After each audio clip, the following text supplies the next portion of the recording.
नमस्कार।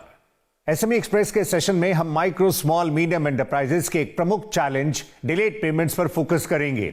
दरअसल इस मुद्दे के समाधान के लिए कदम तो कई उठाए गए हैं, पर आखिर इसका कितना इंपैक्ट हुआ है, एमएसएमई इंडस्ट्री के साथ मिलकर हम इसी को समझने का प्रयास करेंगे। साथ ही ये भी जानेंगे कि आखिर इस फ्रंट पर किस तरह के और मेजर्स की जरूरत है। एसएमई एक्सप्रेस के सेशन में हमें ज्वाइन कर रहे हैं Rajiv Chawla, chairman IM SME of India, Prashant Girbane, DG Maratha chamber of commerce, industries and agriculture MCCIA, और doctor HP Kumar, director external affairs, power to SME, former CMD NSIC। आप सभी का शुक्रिया, थैंक यू। राजीव जी, शुरुआत आपसे। राजीव जी, MSMEs का जहां एक और इकोनॉमी में अहम योगदान है, वहीं यह बात भी सही है कि उन्हें उनकी पेमेंट्स समय पर नहीं मिलती हैं। ये स्मॉल एंटरप्राइजेस के लिए बड़ी चिंता की बात है। इसको लेकर कदम तो कई उठाए गए हैं, आप इनके असर को कैसे देखते हैं और इंडस्ट्री से आपको कैसा फीडबैक मिल रहा है? नमस्कार सौरभ जी। MSMEs की डिलेड पेमेंट की समस्या एक पेरेनियल समस्या है, ऐतिहासिक समस्या है मैं कह सकता हूँ, और जिसकी वजह से MSMEs बहुत ही ज्यादा रिसोर्स कंस्ट्रेंट में रहती हैं और पेमेंट्स ना मिलने की वजह से उनकी जितनी ग्रोथ जो पोटेंशियल होना चाहिए वो नहीं हो पाता, और ऑफन बहुत से लॉसेस हो जाते हैं, बहुत सारी पेमेंट्स परमानेंटली स्टक हो जाती हैं या डाई डाउन कर जाती हैं, और इसकी वजह से बहुत सारे MSMEs इवन NPS हो जाते हैं। तो इसको एड्रेस करने के लिए मुख्यतः आज की परिस्थिति में सरकार की तरफ से 3 कानून हैं जिससे MSMEs की पेमेंट निकल सके। पहला कानून जो 1 जुलाई 2017 में GST के आने से हुआ था, जिसमें GST का नियम है कि अगर 180 दिन में पेमेंट नहीं की जाए तो GST का क्रेडिट वापस लेना पड़ेगा। तो GST की इस कंप्लायंस की वजह से आज ओवरऑल मार्केट्स में एक नया एक ट्रेंड है कि जिसमें सभी बायर्स अपने सप्लायर्स की पेमेंट्स विद इन 6 मंथ्स तो कर ही रहे हैं अपना GST का इनपुट क्रेडिट बचाने के लिए। तो ये एक बहुत बड़ी व्यवस्था है जो नई टैक्स रिजीम GST रिजीम से पूरे देश में आई है, और ये micro small medium and even large enterprises सभी पर लागू है। दूसरा, जिस एक्ट की खास हम लोग आजकल बात करते हैं, MSME एक्ट की 2006, जिसमें के विशेष प्रावधान है कि जितनी माइक्रो और स्मॉल एंटरप्राइजेस उनकी पेमेंट्स 45 दिन में करना अनिवार्य है। इसको इम्प्लीमेंटेशन करने के लिए हर राज्य को कहा गया था कि वो अपनी MSME की फैसिलिटेशन काउंसिल्स बनाए। बहुत से राज्यों ने अच्छे इनिशिएटिव्स लिए, तुरंत काउंसिल्स को बनाया, नियमों को नोटिफाई किया और उसकी बेसिस पे both reconciliation as well as arbitration इस प्रोसेस को प्रारंभ किया। हरियाणा फॉर एग्जांपल इसमें काफी प्रोग्रेसिव रहा, गुजरात ने बहुत काम किया, महाराष्ट्र ने बहुत काम किया, लेकिन बहुत से राज्यों ने बहुत समय लगाया अपनी काउंसिल्स को बनाने के लिए। तो ग्रास रूट पे अभी इम्प्लीमेंटेशन का इशू है। तीसरा जो नियम इस साल बजट की वजह से अनाउंस हुआ और वो 1 अप्रैल 2023 से वो लागू हो गया। हालांकि इसका इम्पैक्ट अब 31 मार्च 24 को दिखेगा, जिसमें कि अब ये क्लियर है कि अगर MSMEs की पेमेंट 45 डेज में न की जाए तो उस एंटायर एक्सपेंस को डिसअलाउ कर दिया जाएगा। प्रशांत जी, जैसे राजीव जी ने बताया, डिलेड पेमेंट्स को एड्रेस करने के लिए स्टेप्स तो लिए गए हैं, पर इनका कितना असर हो रहा है? आपके रीजन में MSMEs क्या बता रहे हैं और ये कितना जरूरी है कि अनिश्चित माहौल में MSMEs को इस मोर्चे पर सपोर्ट किया जाए? ये बहुत सही है सौरभ जी कि जैसे राजीव जी भी पहले कह रहे थे कि ये पेरेनियल इश्यू है। हम भी यही सुनते आते हैं जब महाराष्ट्र में हम MSMEs से बात करते हैं कि हमारा जो पेमेंट है MSMEs का, जो बड़ी कंपनियों से आना है, वो टाइम पर नहीं आता, इसलिए बहुत बड़ी दिक्कत है। अच्छा, कुछ कंपनीज तो है टाटा जैसी जो कि टाइम पर पेमेंट कर देती हैं, अच्छी कंपनीज भी कुछ हैं, बट बहुत सारी बड़ी कंपनियां टाइम पर पेमेंट नहीं करती। उससे वर्किंग कैपिटल पर इंपैक्ट आता है। कई सारी MSMEs तो कहती है कि बड़ी कंपनियों का वर्किंग कैपिटल हम लोग फंड कर रहे हैं, यानी बड़ी कंपनियां rather than taking working capital loan from big banks, वो हम लोगों को डिलेड पेमेंट करके अपना वर्किंग कैपिटल का इंतजाम कर रहे हैं, और वो सही नहीं है। अब जब देखते हैं हम एमएसएमईज को जब पूछते हैं कि भाई 180 डेज जीएसटी क्रेडिट रिवर्सल जो स्कीम है, तब उसके बारे में उनका बहुत अच्छा फीडबैक है कि 180 डेज से कम जो 180 डेज के बाद दे रहे थे, तो अभी कम से कम 180 डेज में दे रहे हैं जीएसटी के बाद, सो दैट्स गुड। दूसरी बात आती है फैसिलिटेशन काउंसिल की। फैसिलिटेशन काउंसिल अच्छी बात है, पर देखिए नंबर्स फैसिलिटेशन काउंसिल के पूरे देश भर में 10-20 हजार करोड़ रुपए, सिर्फ इतना ही फैसिलिटेशन काउंसिल में इतने ही इनवॉइसेस पे चर्चा होती है, इतने इनवॉइसेस पे एक्टिविटी होती है। अब डिलेड पेमेंट का टोटल साइज देखा जाए, अब डन एंड ब्रैडस्ट्रीट ने कुछ रिसर्च किया है, इसके ऊपर एक रिपोर्ट निकाली है ओमडीआर नेटवर्क के साथ में, और जीएएमई नाम की एक संस्था है उनके साथ में। ये डन एंड ब्रैडस्ट्रीट की रिपोर्ट कह रही है कि टोटल डिलेड पेमेंट का साइज लगभग 10 लाख करोड़ है। अब ये 10 लाख करोड़ कहां, 10,000 करोड़ कहां सिर्फ, ठीक है। तो 1% भी इश्यू फैसिलिटेशन काउंसिल तक नहीं आ रहा है। अब फैसिलिटेशन काउंसिल का रिकॉर्ड अगर आप देखें लेटेस्ट, तो 52% उसमें से रिजॉल्व होते हैं, हाफ, वो भी 1% ऑफ 50 यानी 0.5% of the overall issue is getting resolve through facilitation council. 43 भी कब लागू होता है? ईयर के एंड में, यानी अगर आप अप्रैल मई में कोई छोटी कंपनी से कुछ सामान खरीदते हैं, तो उसका पेमेंट आप मार्च एंड तक डिले कर पाते हैं, तो ये तो ठीक नहीं रहा, या तो कम से कम 5-6 महीने डिले करते हैं। तो होना ये चाहिए, कई सारी एमएसएमईज हमें ये बता रही है कि जैसे ईएसआई और पीएफ में होता है, rather than waiting till end of the year, हर महीने के एंड में पेनाल्टी लागू होनी चाहिए 43B की। तो ये एक एडिशनल संशोधन अभी 43B में जरूरी है। इसका सबसे बढ़िया सोल्यूशन ये होगा, जो हम पहले भी कह चुके हैं, कि जीएसटी इनवॉइस जो हब है, जीएसटी इनवॉइस जो डेटाबेस है, उसे अगर आप ट्रेड्स प्लेटफॉर्म से कनेक्ट करें, तब every invoice would be available for trade discounting, and that would be lakh दुखों की एक दुआ। अब हम डॉक्टर कुमार आपका रुख करेंगे। जैसे अभी प्रशांत जी जिक्र कर रहे थे डिलेड पेमेंट्स के साइज का, टू बी प्रिसाइज ये 10.7 लाख करोड़ का है। ऐसे में जो एमएसएमई डी एक्ट 2006 के तहत स्टेट्स में, यूटीज में फैसिलिटेशन काउंसिल सेटअप्स की गई हैं, उनको कैसे और इफेक्टिव बनाया जा सकता है, आपकी क्या राय है? Thank you Saurabh. इनफैक्ट ये जो समस्या है डिलेड पेमेंट्स की माइक्रो और स्मॉल एंटरप्राइजेस की, ये बहुत पुरानी समस्या है, और इसको रिजॉल्व करने के लिए, जैसा कि हमारे अदर कोलीग्स ने भी बताया, कि गवर्नमेंट ने कुछ इनिशिएटिव्स लिए हैं, जिसमें एमएसएमई डेवलपमेंट एक्ट 2006 एक बहुत इंपॉर्टेंट प्रोविजन है। एमएससी फैसिलिटेशन काउंसिल्स भी उसी एक्ट के अंतर्गत सेटअप की गई है। अब इशू ये है कि मेजॉरिटी ऑफ द पीपल, जो अधिकांश लोग हैं, जो सप्लायर्स हैं, माइक्रो और स्मॉल सप्लायर्स, वो फैसिलिटेशन काउंसिल में रजिस्टर ही नहीं करना चाहते। मैं फिगर्स देख रहा था, हमारे अन्य कोलीग ने भी बताई कि फिगर सिर्फ 20,000 करोड़ रुपए के क्लेम, 21,000 करोड़ रुपए के क्लेम लॉन्च किए गए, जबकि वैल्यू जो डिलेड पेमेंट्स की है वो 10 लाख करोड़ बताई गई है।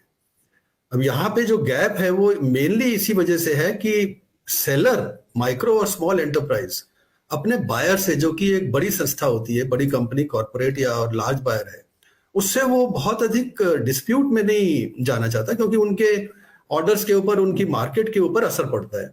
तो एक तो ये इशू है जिसकी वजह से फैसिलिटेशन काउंसिल्स में बहुत लार्ज संख्या में नंबर नहीं जा रहा। दूसरी बात, जहां तक फैसिलिटेशन काउंसिल की इफेक्टिवनेस की बात है, तो फैसिलिटेशन काउंसिल भी एक मीडिएशन का तरीका है। बेसिकली वो सेलर और बायर दोनों को इनवाइट करते हैं, उनके लिए प्रोविजन यह है कि 90 डेज के अंदर वो उसका फैसला दे देंगे, एक्ट में जो प्रोविजन है। अब यहाँ पे बायर और सेलर अगर आपस में ही मीडिएशन या आर्बिट्रेशन, जो भी मेथड अपनाया जाता है, उसमें अगर वो टाइम लेते हैं अपने एविडेंस प्रोड्यूस करने में, डॉक्यूमेंट्स प्रोड्यूस करने में, या उनके अंदर जो सेटलमेंट की प्रोसेस है उसमें डॉक्यूमेंट्स वगैरह लाने में टाइम लगता है, तो वो 90 डेज क्रॉस हो जाता है। इसलिए उसकी जो इफेक्टिवनेस है वो डाइल्यूट हो रही है। तो कुछ इश्यूज हैं, पर मेरा मानना यह है कि फैसिलिटेशन काउंसिल में ग्रेजुअल ग्रोथ हो रही है, इसकी अवेयरनेस बढ़ रही है, और धीरे धीरे लोग इसके अंदर आ रहे हैं, इसका बेनिफिट उठा रहे हैं। गवर्नमेंट का ये भी कहना है कि जब आप अपने बायर्स को सेलेक्ट करते हैं, माइक्रो स्मॉल एंटरप्राइजेस, नेचुरली ये कमर्शियल ऑपरेशंस है, कमर्शियल ट्रांजैक्शंस है, तो इसमें आपको भी ध्यान रखना है कि आपका बायर इस तरह से मतलब हैबिचुअल ऑफेंडर ना हो कि वो पेमेंट ही ना करता हो दूसरों को। तो आप भी थोड़ा सा केयर करके उसके साथ डील करें ताकि आपको डिलेड पेमेंट में प्रॉब्लम ना हो।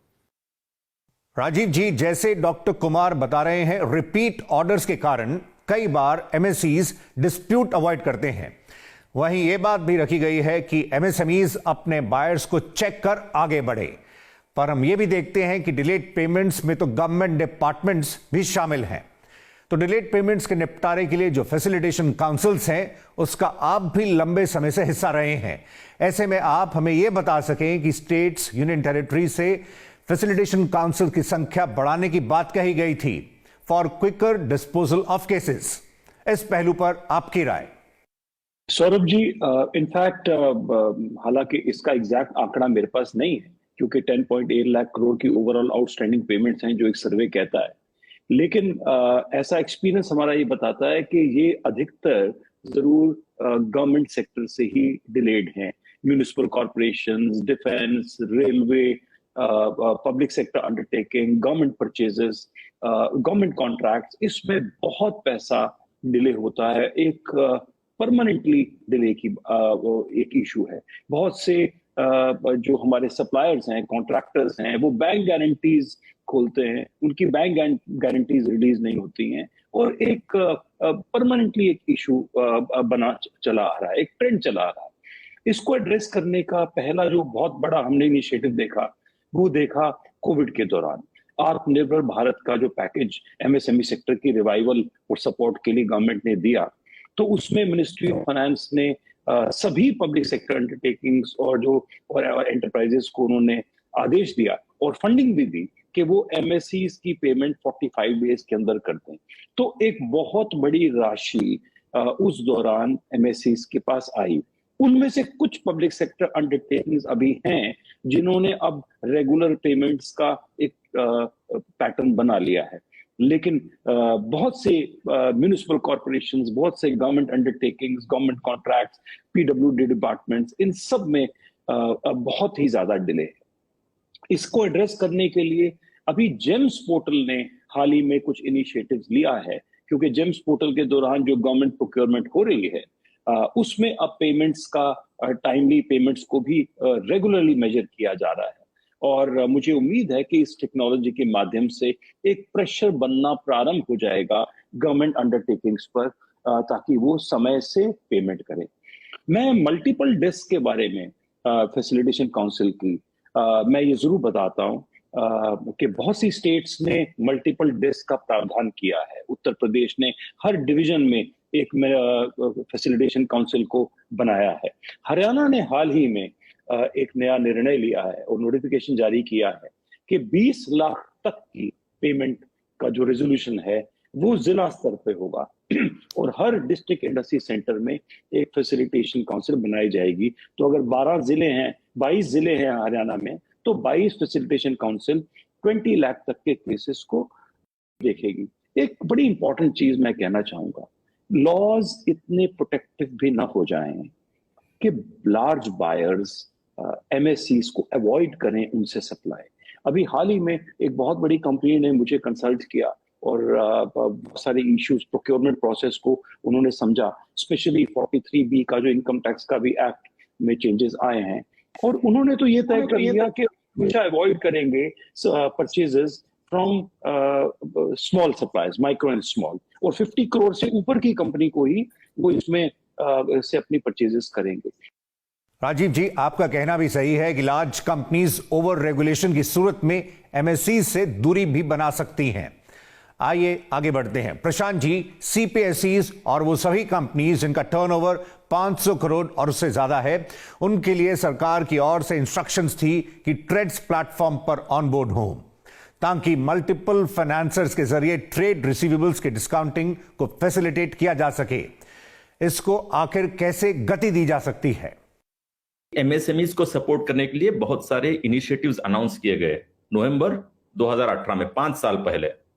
उसमें से एक इनिशिएटिव यह भी था, प्रधानमंत्री महोदय ने खुद कहा कि 500 करोड़ से ज्यादा जिसका टर्नओवर है वे सभी ट्रेड्स के ऊपर रजिस्टर हो वो सभी बायर, ताकि एमएसएमईज का क्रेडिट इश्यू सब्सटेंटिव लेवल पर रिजॉल्व हो। अगर हम नंबर देखें तो पता चलता है कि unfortunately lower down government machinery जो काम करनी चाहिए उस हिसाब से काम नहीं कर चुकी है एनफोर्समेंट करने में। अब नंबर्स देखिएगा, आज 5,871 यानी लगभग 6,000 कंपनियां 500 करोड़ से ऊपर टर्नओवर है, लगभग 6,000 कंपनियां देश में। उसमें से 1,932 यानी लगभग 2,000 कंपनियां, 1/3 कंपनियां सिर्फ रजिस्टर्ड है ट्रेड्स पर। तो प्रॉब्लम नंबर 1 ये है कि 2/3 कंपनीज ट्रेड्स पर आई ही नहीं है। जो लोग 1,932 लोग ट्रेड्स पर आए हैं, वे भी जो बिजनेस कर रहे हैं ट्रेड्स के ऊपर, वो बहुत डिसअपॉइंटिंग लेवल का बिजनेस है। आप अगर एग्जैक्ट आंकड़े देखें तब आपको पता चले कि 3 ट्रेड्स प्लेटफॉर्म जो है RXIL, M1 एक्सचेंज और इनवाइस स्मार्ट, इन तीनों के ऊपर मिलकर सिर्फ 1,932 लोग हैं और उनका बिजनेस जो है टोटल इसके ऊपर किया गया वो भी कुछ बहुत एनकरेजिंग सा नहीं है, क्योंकि ये पूरा का पूरा अगर बिजनेस आप देख लें तो सिर्फ 13 करोड़ रुपए पर मंथ यानी लगभग 150 करोड़ रुपए पर ईयर का कुछ बिजनेस होगा। फिलहाल वक्त ब्रेक का है, हम जल्द लौटते हैं। आप देख रहे हैं एसएमई एक्सप्रेस।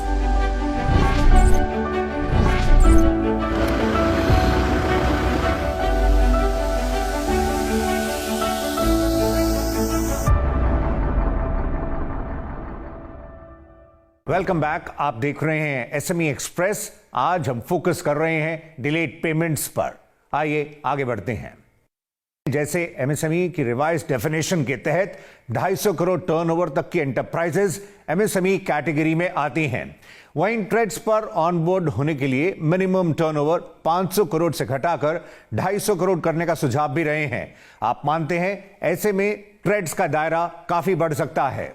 ये अच्छा सजेशन है। हमने इसको गवर्नमेंट को भी कहा है कि 500 करोड़ की जो लिमिट है उसको 250 करोड़ कर दिया जाए, क्योंकि माइक्रो स्मॉल मीडियम की जो डेफिनेशन है वो 250 के अंदर ही है, और 250 के ऊपर जो है वो सारी प्रेजेंट डेफिनेशन के हिसाब से लार्ज इंडस्ट्रीज हो जाती हैं। तो 500 करोड़ और 250 करोड़ के बीच में जो इंडस्ट्रीज बची हुई हैं, बायर्स बचे हुए हैं, वो उनके लिए कोई कंपल्शन नहीं है कि वो रजिस्ट्रेशन कराएं ट्रेड्स पे या ना कराएं। 500 करोड़ वाले के लिए तो कम से कम डायरेक्शन तो है, वो पूरा नहीं करा रहे, जिसको इन्फोर्स करने की जरूरत है, जैसे कि उन्होंने बताया। पर 250 से 500 वालों के लिए तो डायरेक्शन ही नहीं है, कोई इस समय रिक्वायरमेंट ही नहीं है। तो ये 250 करोड़ करने से एडवांटेज होगा। और दूसरा ये एक सजेशन हमने कहा है कि इसमें जो फैसिलिटेशन काउंसिल्स हैं उसमें माइक्रो और स्मॉल एंटरप्राइजेस ही कवर्ड हैं अपने क्लेम्स लॉन्च करने के लिए, तो उसमें मीडियम को भी शामिल कर लिया जाए, ताकि ऐसा ना हो कि वो जैसे कि राजीव जी ने बताया कि लार्ज बायर्स जो हैं फिर अब माइक्रो स्मॉल से ना खरीद के अब वो मीडियम की तरफ जा रहे हैं, तो 50 करोड़ से ऊपर वालों से वो बाइंग करेंगे, क्योंकि माइक्रो स्मॉल तो उनको ले जाएंगे फैसिलिटेशन काउंसिल में क्लेम लॉन्च करके। तो मीडियम को अगर इस डेफिनेशन में शामिल किया जाएगा तो इससे माइक्रो स्मॉल मीडियम तीनों एलिजिबल हो जाएंगे, और ये जो समस्या बायर्स की है और इग्नोर करने की माइक्रो स्मॉल को, तो वो भी इससे काफी हद तक ठीक हो जाती है। आइए अब फाइनल कमेंट्स की तरफ बढ़ते हैं। राजीव जी, डिलेड पेमेंट्स पर हम 360 डिग्री नजरिया देने की कोशिश कर रहे हैं। इसी में एक पहलू और है, वो कंपनीज जो 45 दिनों में पेमेंट नहीं करती हैं उन्हें हाफ ईयरली रिटर्न भी सबमिट करनी होती है मिनिस्ट्री ऑफ कॉर्पोरेट अफेयर्स में, जिसमें ड्यू पेमेंट के साथ डिले के कारण भी बताने होते हैं। इस पर एंटरप्रेन्योर से कैसा रिस्पांस मिलता है? देखिए, ये सभी प्राइवेट लिमिटेड और लिमिटेड कंपनीज के लिए जो जितने भी MCA में रजिस्टर्ड है उन सबके लिए ये लॉ है और एक रिक्वायरमेंट है। हालांकि इस पर पेनल्टी जो है मैंने उसका कोई इफेक्ट देखा नहीं। बहुत से यूनिट्स कंप्लाई नहीं करते हैं और इसीलिए शायद ये सेक्शन 43B जो इनकम टैक्स का जो अमेंडमेंट है, शायद इसी के साथ ये बहुत इंपॉर्टेंट हो जाएगा कि जब भी कोई कंपनी अपनी रिटर्न्स फाइल करेगी MCA पोर्टल पे, क्रेडिटर्स की डिटेल देगी और उसमें अगर डिलेड नंबर ऑफ डिलेज को भी वो हाईलाइट होगा, एक सेपरेट क्रेडिटर्स की लिस्ट बनेगी, तो इनकम टैक्स ऑटोमेटिकली टेक्नोलॉजी के माध्यम से उतना एक्सपेंस डिसअलाउ करके जोड़ देगा। तो मुझे लग रहा है कि ये एक बढ़ता हुआ कदम है। प्रशांत जी, चलते हुए डिलेड पेमेंट्स को लेकर क्या कोई और सुझाव आप शेयर करना चाहेंगे? अब 6000 लगभग कंपनियां हैं 500 करोड़ के ऊपर की, और सिर्फ 2000 है एमएस ट्रेड्स प्लेटफॉर्म पर। एक इंटरेस्टिंग इनिशिएटिव हो सकता है, जैसे हम as a consumer Amazon, Flipkart, Tripadvisor पर जाते हैं तो हमें एक रेटिंग मिलती है सर्विस प्रोवाइडर से। वैसे ही अगर एक किसी प्लेटफॉर्म के ऊपर ये 5781 कंपनीज का नाम हो और एमएसएमई जो उनके साथ बिजनेस करते हैं वो रेट करें, हर बायर को रेट करे वो, और रेट सिर्फ एक पैरामीटर पे हो रहा है, डिलेड पेमेंट। जो बायर्स पेमेंट डिले कर रहे हैं उनके ऊपर वो रेटिंग दे दें।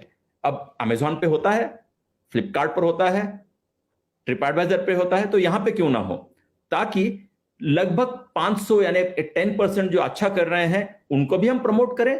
कई सारे बड़े बिजनेसेस टाइम पर पे कर रहे हैं, और जो नहीं कर रहे हैं वे कम से कम ध्यान दे कि उनका नाम, और स्पेशली अगर वो लिस्टेड है तो उनको डिसइंसेंटिव है ये करने में, क्योंकि लिस्टेड कंपनीज को पूरी दुनिया देख रही है कि ऐसा नहीं कर सकते हो।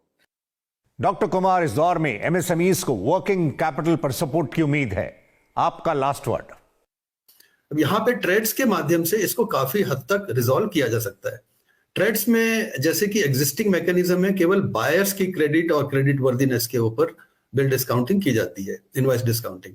इसमें अगर माइक्रो स्मॉल मीडियम एंटरप्राइजेस जो कि सप्लायर्स हैं, उनकी क्रेडिट वर्दीनेस को भी देख के अगर उनको भी फाइनेंसिंग की जाए, अगर बायर नहीं आ रहा, लार्ज कॉर्पोरेट नहीं आ रहा, कोई उस पर नहीं रजिस्टर कर रहा क्योंकि वो नहीं चाहता कि उसके लिए कंपल्शन हो जाए कि वो अपने सप्लायर्स को ट्रेड्स के माध्यम से पेमेंट करने के लिए बाध्य हो जाए, तो उस केस में ट्रेड्स को अपना जो मॉडल है उसको चेंज करके माइक्रो स्मॉल मीडियम एंटरप्राइजेस जो उसके प्लेटफॉर्म पे बिल लॉन्च कर रही हैं, उसकी डिस्काउंटिंग डायरेक्टली उनकी क्रेडिट वर्दीनेस पे की जा सकती है। ये बीच में ट्रेड्स के प्लेटफॉर्म्स ने इस मॉडल को काफी हद तक आगे भी बढ़ाया था, और हमारी डिस्कशन के अनुसार इसको वो इम्प्लीमेंट करने वाले थे, पर अभी तक पूरी तरह से इम्प्लीमेंटेशन नहीं हो पाया है। तो एसएमई एक्सप्रेस में फिलहाल इतना ही। आज हमने डिलेड पेमेंट्स पर फोकस किया। हमें ज्वाइन करने के लिए Rajiv Chawla, chairman IM SME of India, Prashant Girbane, DG MCCIA, और doctor HP Kumar, director external affairs, power to SME, आप सभी का शुक्रिया, थैंक यू। अगले सेशन में हम नई थीम के साथ आपसे मुलाकात करेंगे। फिलहाल नमस्कार।